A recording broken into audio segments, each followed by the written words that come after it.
Good evening. Should private land be part of First Nations treaty negotiations? It's a question that has great importance on the island. A First Nations treaty group on Vancouver Island has succeeded in getting the interest of an international human rights organization by asking that very question. And the precedent-setting decision by the Inter-American Commission on Human Rights, which is based in Washington, D.C., deals with the territory that the Hul'qumi'num Treaty Group says was illegally seized in 1884. It was all part of the E&N Railway Land Grant. A&E's Mid-Island Bureau Chief Jonathan Bartlett has the story. He joins us now in our Mid-Island Bureau. Jonathan. Hudson, 20% of Vancouver Island fell into private hands in 1884.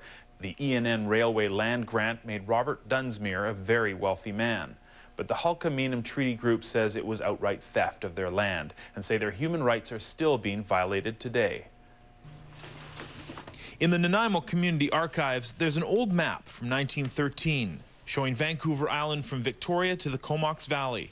The map was once property of Robert Dunsmuir. If it was hanging on Dunsmuir's wall, he probably looked at it and smiled every time he saw it. The map shows the E&N Railway lands, the huge property transfer made in 1884 between the federal government and Robert Dunsmuir.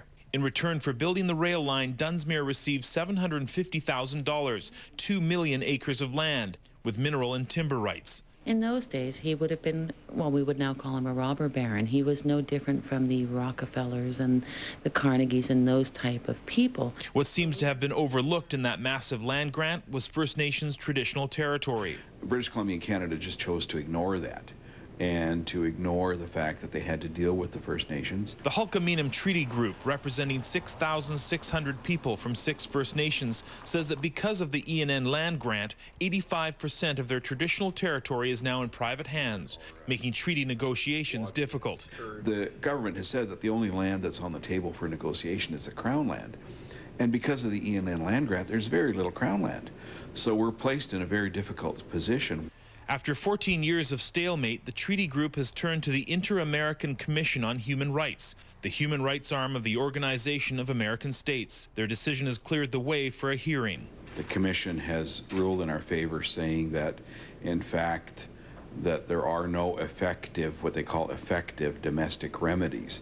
And they said that really the treaty process is inadequate in terms of dealing with this issue. It's a precedent-setting ruling, and the treaty group wants to halt all development on more than 300,000 hectares of land until there's a hearing. We have to have an opportunity to sit down and discuss this without having a continued barrage of development occurring in the territory. So, and we know that the more development that occurs, the more difficult it will be for Hul'qumi'num people to regain the land. Morales says the aim is not to expropriate lands from private citizens, just fair compensation from corporations and government.